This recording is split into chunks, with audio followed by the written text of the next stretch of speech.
I looked at my hands and feet as they cracked like the beautiful rocks and dunes. I felt so honored to be shaped by an artist like time under moons. What will I be next? I wondered with glee, a planet or a star, or maybe dark energy? I can hang my former life upon a crest of a wave, and then wonder if my elemental presence somewhere is a stone on a grave. Wouldn't it be ironic to become the elements that eat yourself, or to be the very gravestone that sits atop you? Or what if you sat without emotion upon your old enemy's grave? Would you care? Would you know that to their family you are a marker for them to come see when they need to talk to their lost friend? Would it bother you that this person dragged you down as you fought to ascend?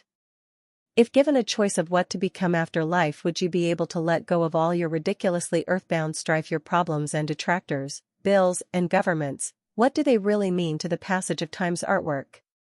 Are we just caught in the middle of a painting, where we cannot see its final presentation or ending?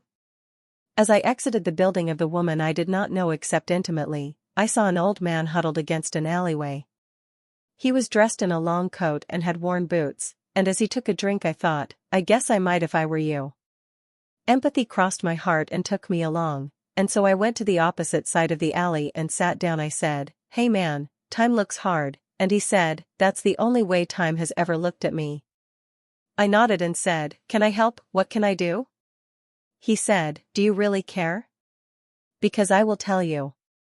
So I nodded in the dark by the faint street light and he began his tale, a ghost of pale heartbreak revealed. He said he had been in the war, the one we all know, and he couldn't wait to get back to his wife at home. Every day he thought he might not make it as his friends around him just kept buying it. But the day came when he got his papers to ride, so he flew on that great big horse in the sky. When he arrived his wife was 5 months pregnant by the landlord that we'll call Regnant. Now, Regnant was a bastard who gave free rent for sex, and when this veteran arrived he wasn't putting up with any of that, so he beat Regnant down one night and told him it was over. Then he drank so hard he woke up forgetful and hung over. The cops were at the Regnant house, and there, being carried out, was a body bag. Of that, there could be no doubt. He wondered what had happened, so he went to check on his wife and she said, "I am so sorry about Regnant, but I too was angry and grim, so after you passed out I went and put a bullet in him."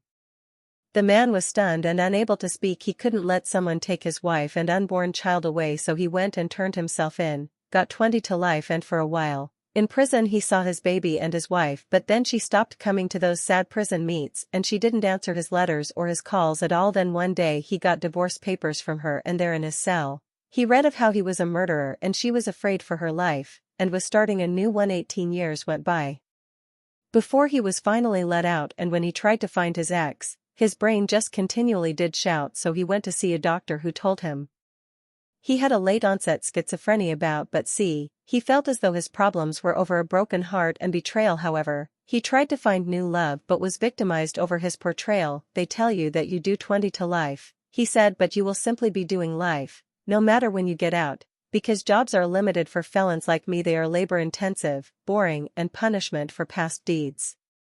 The system continually keeps you down.